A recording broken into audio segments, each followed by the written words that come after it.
We want to make sure we're correctly applying the rules of logic to biconditionals too.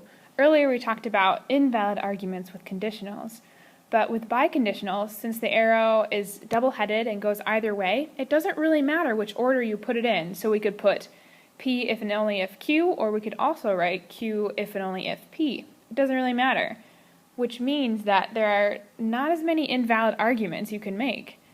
So since if either P or Q is true, then the other must be true. And you can use an indirect argument to show that if either P or Q is not true, then the other conditional is not true. So just to write some notation in here to clarify, if we're doing P is true if and only if Q is true, we can say that if P is true, therefore Q is true. Classic direct argument. But we can also flip it around, and once again, I could write it in either order. I'll just do it like this for consistency's sake. P is true if and only if Q is true. We could say Q is true this time, which previously was invalid, but since the arrow is going either way, we can say P is true because Q is true.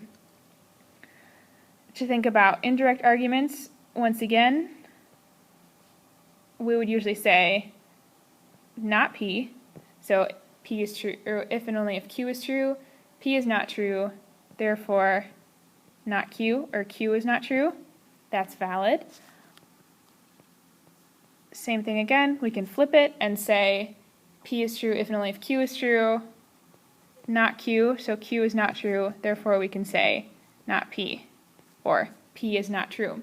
So what was typically invalid in the conditional statements is not for biconditionals, because you think I can flip the order of the P and the Q, and it's going to say the same thing with a double-headed arrow.